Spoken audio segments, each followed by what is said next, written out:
আসসালামু আলাইকুম ওয়া রাহমাতুল্লাহি ওয়া বারাকাতুহু।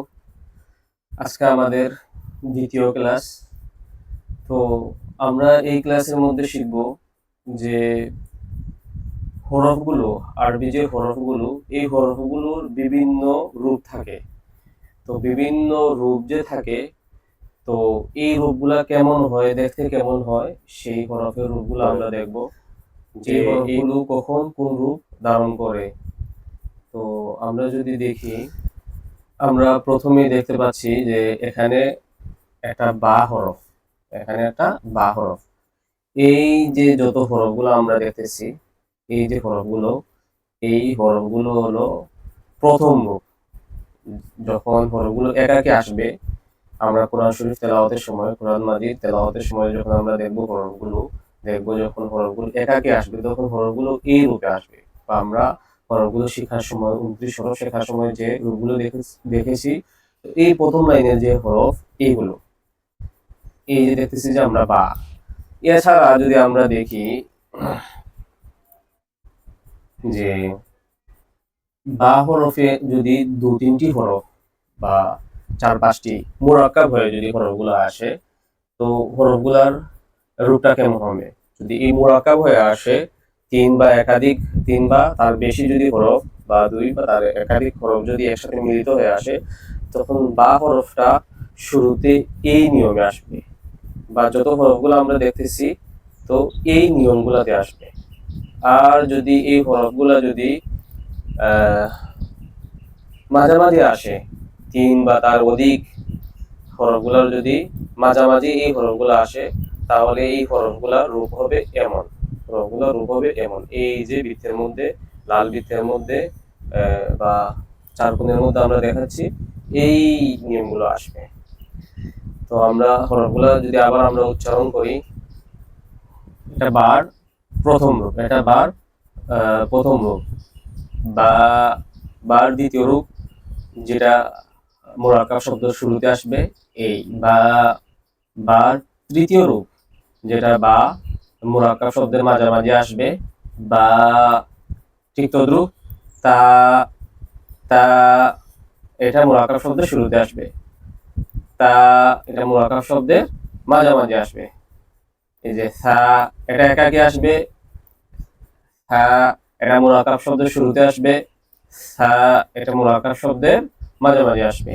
তদ্রুপ নুন একাকি, নুন যদি মুরাক্কাব শব্দের শুরুতে, নুন যদি মুরাক্কাব শব্দের মাঝামাঝি। তদ্রুপ ইয়া, ইয়া, ইয়া, ইয়া, জিম, জিম, জিম, হা, হা, হা, খ, খ, খ, সিন, সিন, সিন, শিন, শিন, শিন।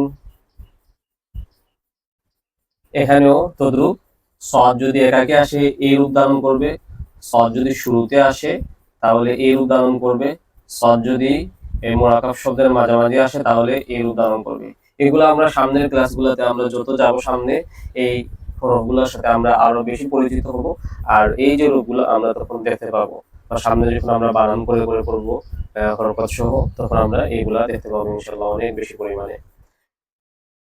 সদ, তার এককভাবে যদি আসে, সদ মুরাকাব শব্দের যদি শুরুতে আসে, সদ যদি মুরাকাব শব্দের মাঝামাঝি আসে। তদ্রুপ ضاد ضاد ضاد عين عين عين غين غين غين فا فا فا قاف قاف قاف كاف كاف كاف لام لام لام মিম মিম মিম হা হা হা হা। এখানে হার অনেকগুলো রূপ দেখিয়েছে। যদি হা একাকী আসে তাহলে এই প্রথম রূপটা হা। এছাড়াও যদি শব্দের শুরুতে আসে তাহলে হার রূপটা এই হবে। আর এই শব্দের মুরাক্কাব শব্দের যদি মাঝামাঝি আসে তাহলে এই রূপও হতে পারে, আর শেষে হলে এই রূপ হবে। শেষে বেশিরভাগ সময় আমরা এই রূপটা দেখতে পাবো, যে এই রূপটা। আল্লাহ শব্দের শেষে যে হাটা, এটার কিন্তু রূপ এইটা। তো আমরা আশাবাদী যে আমরা হরফগুলা যখন বিভিন্ন শব্দের সাথে মিলিত হয়ে আসবে তখন তার রূপটা কেমন হবে।